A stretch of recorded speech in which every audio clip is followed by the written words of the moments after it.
5G का मतलब क्या हुआ? 5G का मतलब हुआ कि 3 घंटे की फिल्म 3 सेकंड के अंदर डाउनलोड हो जाए। लेकिन क्या ऐसा हो पाएगा? महीना तो 30 दिन का होता है। तो जब महीना 30 दिन का होता है तो फिर मोबाइल रिचार्ज कंपनियों का महीना 28 दिन का क्यों रहेगा? भारत के 17 बड़े शहरों में 5G की लॉन्चिंग हो गई और BSNL को अभी 4G पर अटका हुआ है। तो क्या रीजन है? क्या सरकार रीजन बता पाएगी कि 5G क्यों नहीं मिला BSNL को? नहीं बता पाएगी सरकार। तेजस्वी यादव जी PMCH में दौरा करने गए, NMCH में दौरा करने गए, लेकिन दूसरे दिन आप जाके PMCH का हाल देखिएगा तो अभी भी वही है। अरे भाई, आधे बिहार को जेल में डाल दीजिए ना, आधे बिहार को जेल में। आधे बिहार शराबी। हाँ, ज्यादातर लोग तो पीते, आपको तो पता है ना कि ज्यादातर लोग पीते हैं शराब।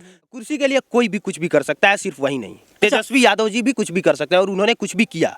उनके पिताजी जिस नीतीश कुमार यादव जी को गाली दे रहे थे, आज उनका बेटा उन्हीं के साथ बैठ के उनको सलामी ठोक रहा है। तो ये जो 2-2 हजार, 3-3 हजार, 5-5 हजार रुपए हर मोबाइल पे लिया गया है, ये सबसे बड़ा स्कैम है। क्योंकि 5G अगर आप चलाना चाहें OnePlus में ना, नहीं चला सकते हैं। ये झूठ बोल के बेचा गया एक मोबाइल, तो इसमें सबकी मिली भगत है। नहीं चलेगा 5G, मेरी गारंटी है। अगर यहाँ लॉन्च हो जाए तो भी 5G नहीं चलेगा। उसका रीजन ये है कि आपका कहना है कि मेरा क्षेत्र पिछड़ा हुआ है। मेरा ये कहने का मतलब नहीं है। देखिए, ये होता है चीजों को गलत तरीके से तोड़ के दिखाना, ये आप कर रहे हैं। जब से शराबबंदी हुई है अब तक 1 लाख लोगों को जेल भेजा जा चुका है इस केस में सिर्फ, क्या ये सही है? ये बहुत कम लोगों को जेल भेजा गया। अब चाहे आप मीडिया हो चाहे प्रधानमंत्री हो, उसमें मोदी जी भी नहीं घुस सकते हैं। आप घुस और हम घुस गए। तो वहां पे अगर चाहा गया होता तो आतंकवादी का केस करके ठेला जा सकता था। हम तो हर चीज के लिए सरकार को ही पहला जिम्मेवार मानते हैं। गाली हमें भी मिलती है। हमारे भी वीडियोज पे मिलियंस ऑफ व्यूज गए हैं तो हमें भी गाली मिलती है। तो गाली देने वाले को क्या कहिएगा? गाली देने वालों को यही कहेंगे कि रोजगार किसी और चीज में ढूंढा जाए तो बेहतर होगा।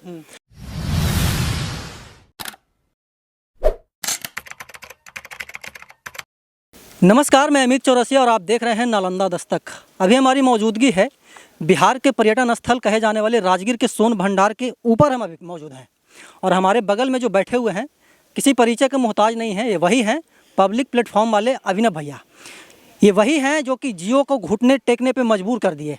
ये वही हैं जो कि जियो वाले क्या बोलते हैं कि जियो वाले मामले को 28 दिन 30 दिन कर करके मिलियंस ऑफ व्यूज़ लाए। दिल्ली तक गए, मुंबई तक गए, पटना तक गए, तहलका मचा दिए। मतलब बोलिए तो जितने भी टेलीकॉम कंपनियां हैं वो सकदे में पड़ गई, सोच में पड़ गई कि अब क्या होगी हमारी। इसी मुद्दे पे चर्चा करेंगे और उसके साथ साथ जो तमाम प्रकार के मुद्दे भी चल रहे हैं बिहार में, खास करके जो राजनीतिक उथापथल हुई है बिहार में, उसके ऊपर हम चर्चा करेंगे। अभिनव भाई, सबसे पहले आपको राजगीर की धरती पे स्वागत जी, बहुत बहुत धन्यवाद। अभिनव भाई, सबसे पहला सवाल यही होगा, क्या मन में आया था टेलीकॉम कंपनियों को एकदम घुटने टेकवा दिए? देखिए, वो ये था कि एक जगह पढ़ने को ऐसा मिला रिसर्च करने के दौरान, जो नॉर्मली पढ़ाई लिखाई होती है, कि BSNL को अभी तक से स्पेक्ट्रम नहीं मिला है 4G का। और ये मेरे लिए बहुत शॉकिंग था कि जहाँ एक तरफ तमाम जियो को दे दिया गया, आइडिया को दे दिया गया, एयरटेल को दे दिया गया, वहाँ पे अभी तक से BSNL को 4G स्पेक्ट्रम नहीं मिला है। जबकि सबसे ज़्यादा टावर 4G के पास है, सबसे ज़्यादा एयरलाइंस उसकी जो फाइबर है वो सबसे ज़्यादा वो भी उसके पास है। हर चीज़ हर मामले में वो बाकी टेलीकॉम सेक्टर कंपनियों से बेहतर है। इसके बाद भी उसको नहीं मिला है। इसका सीधा सा मतलब ये है कि किसी एक प्राइवेट सेक्टर की कंपनी को नंबर 1 बनाने के लिए एक सरकारी कंपनी को डुबा दिया गया और उसका जीता जागता उदाहरण है BSNL। तो ये जब दिमाग में आया तो ये हम लोगों ने पटना के BSNL ऑफिस से न्यूज़ कवर किया। और दूसरी बात कि उसी के साथ साथ एक और दिमाग में आया कि भाई महीना तो 30 दिन का होता है। तो जब महीना 30 दिन का होता है तो फिर मोबाइल रिचार्ज कंपनियों का महीना 28 दिन का क्यों रहेगा? तो दोनों चीज़ों को एक साथ कंबाइन करके हम लोगों ने वो न्यूज़ कवर किया। अच्छा, जैसा कि आपने बताया कि BSNL कंपनियों को डुबा दिया गया, कंपनी को डुबा दिया गया किसी एक पार्टिकुलर कंपनी को बढ़ावा देने के चक्कर में, इसका जिम्मेवार कौन है? देखिए, हर चीज़ की जिम्मेवार सरकार ही है। भारत सरकार ही जिम्मेवार है, नरेंद्र मोदी जी ही जिम्मेवार है। क्या करना चाहिए था यहाँ पे? सरकार को क्या करना चाहिए था?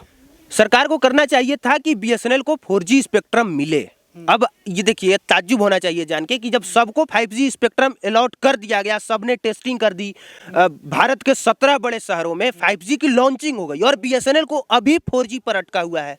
तो क्या रीजन है? क्या सरकार रीजन बता पाएगी कि 5G क्यों नहीं मिला BSNL को? नहीं बता पाएगी सरकार। लिखित में RTI से जवाब मांगिएगा तो भी सरकार जवाब नहीं दे पाएगी।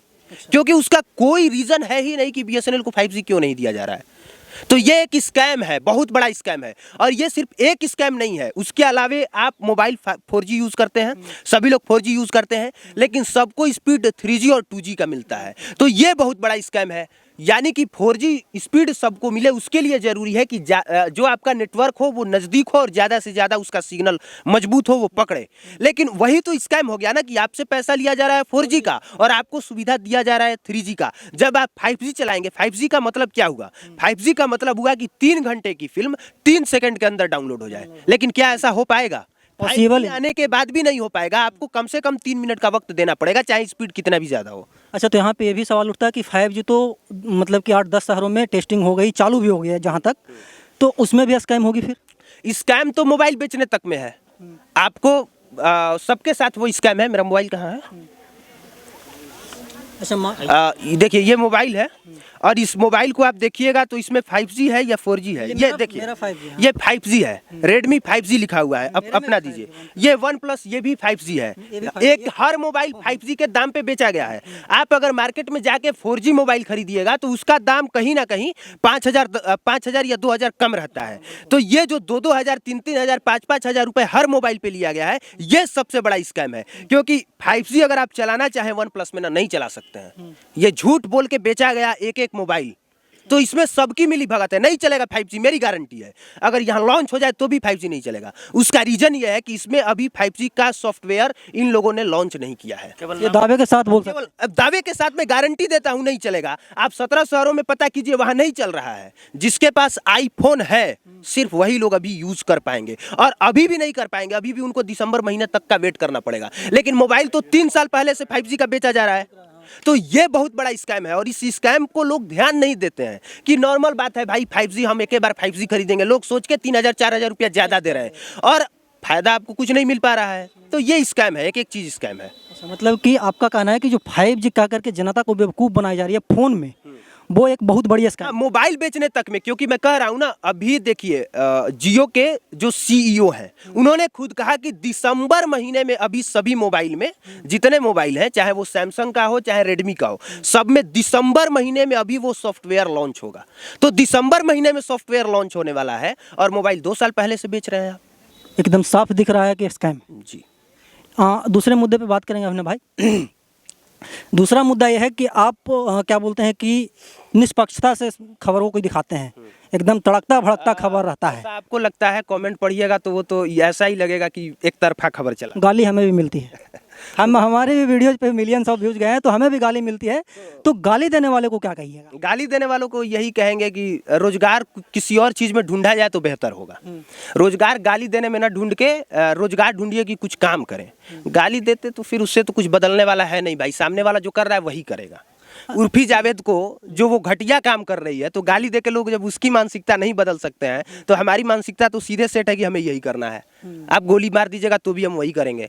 तो बदलने वाला नहीं है, आप अपने इरादे बदलिए। अच्छा, गोली मारने की बात से एक बात याद आती है। बिहार में सत्ता परिवर्तन हुई है, बहुत दिन नहीं हुआ है, शायद 1-2 महीना हुआ है। अपराध की घटनाओं में बेतहाशा वृद्धि हुई है। सरकार जिम्मेवार है या पुलिस प्रशासन जिम्मेवार है? सरकार जिम्मेवार है।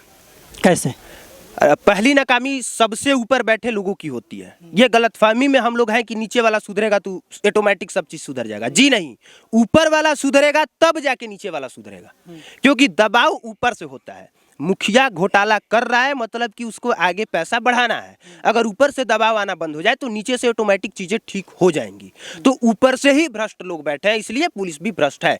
यही पुलिस, जब लालू यादव का शासन खत्म हुआ तो यही नीतीश कुमार की पुलिस थी जिसने 5 साल में बिहार को भ्रष्टाचार से मुक्त करा दिया और गुंडई से मुक्त करा दिया, जातीय नरसंहार से मुक्त करा दिया। फिर क्या हुआ कि 5 साल के बाद लगातार जो है वो मर्डर भी हो रहा है, पुलिस घूस भी ले रही है, शराब भी खुलेआम बिक रहा है।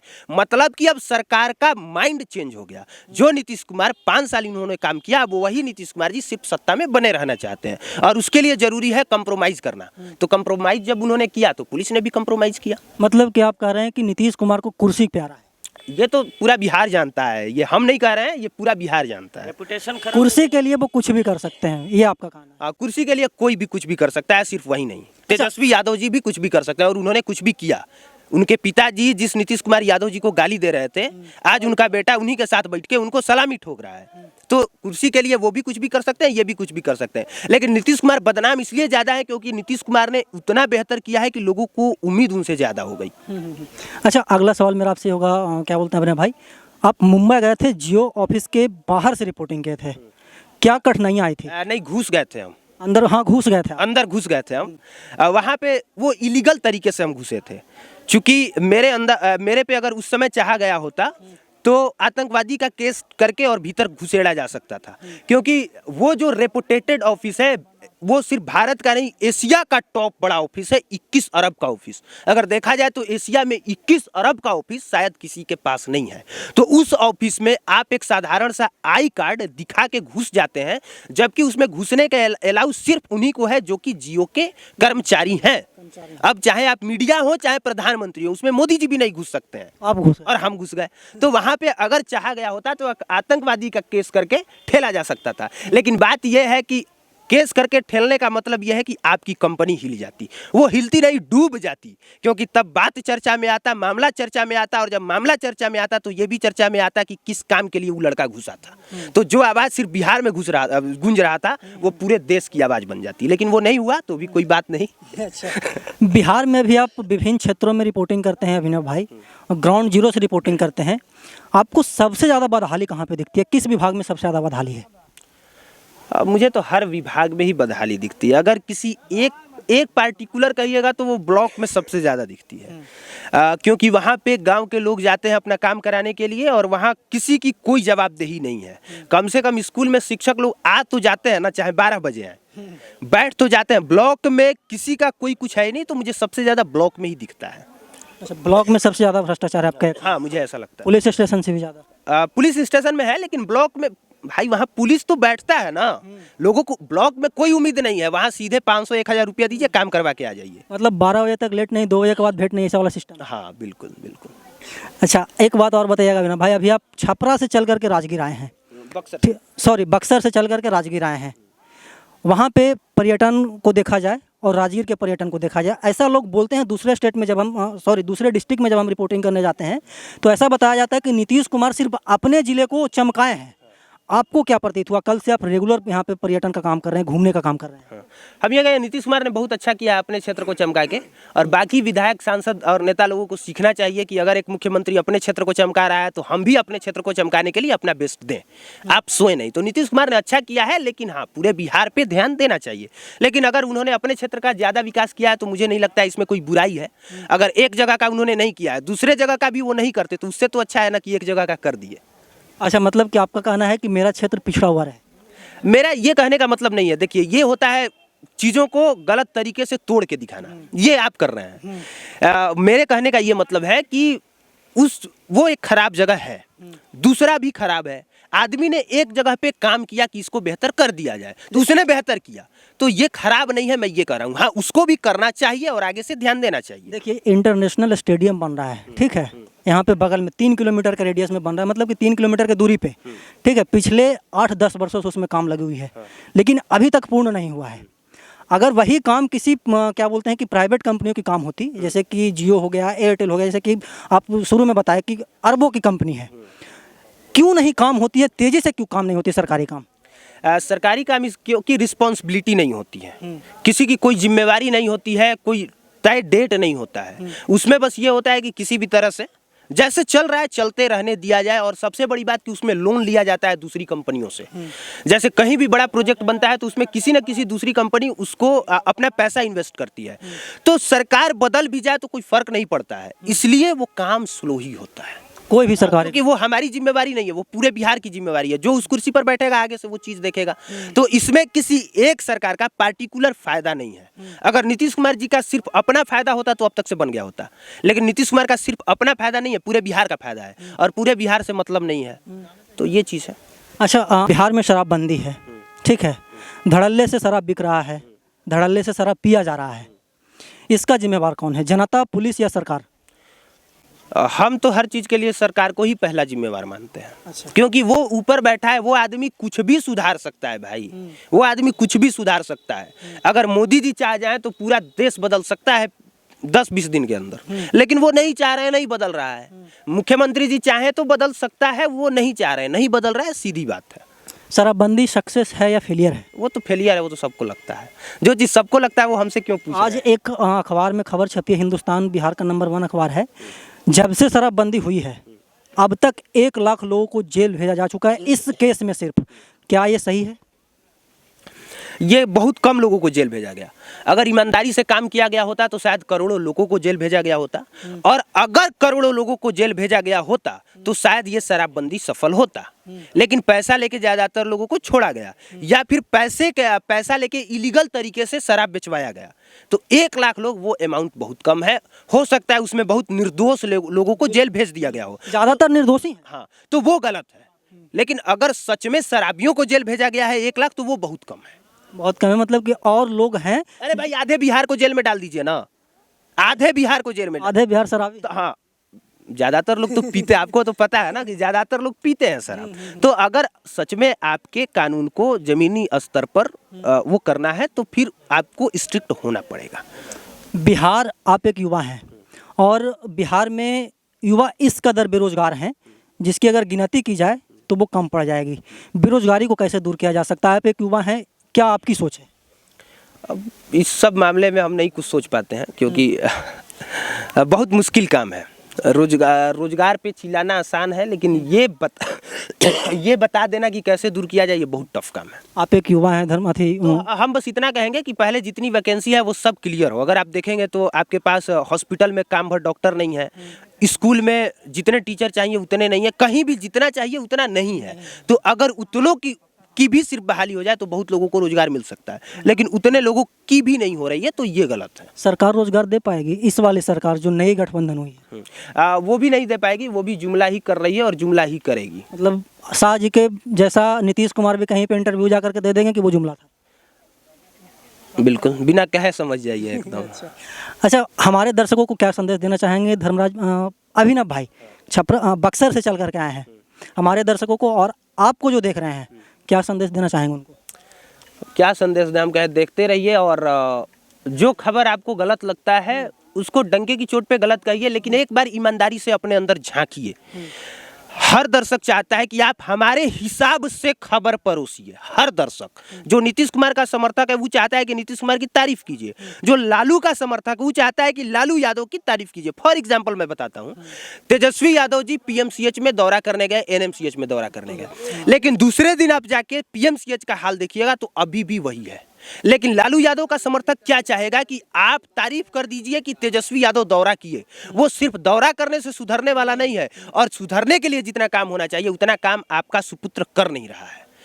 तो अगर तेजस्वी यादव के दौरा करने के बाद भी हम बैठ के कैमरे पे तेजस्वी यादव के खिलाफ में बोलेंगे तो लोग पीछे से बांस करना शुरू कर देगा कि अरे भाई, भाजपा का था तब तो घूमने भी नहीं जाता था, तेजस्वी घूमने जा रहा है ना, अरे घूमने जाने से सब कुछ ठीक हो जाता, तब तो कोई दिक्कत ही नहीं था। एक दिन में पूरा सिस्टम को नहीं सुधारा जा सकता। एक बार औचक निरीक्षण कर लिए, कल से फिर वही धंधा है। हाँ, कल से वही धंधा है। अगर औचक निरीक्षण करने की जरूरत नहीं है, अगर आप ईमानदारी से एक बार फोन कर देना पीएमसीएच में, वहाँ की तस्वीर बदल जाएगी। औचक निरीक्षण तो दिखाने का एक तरीका होता है।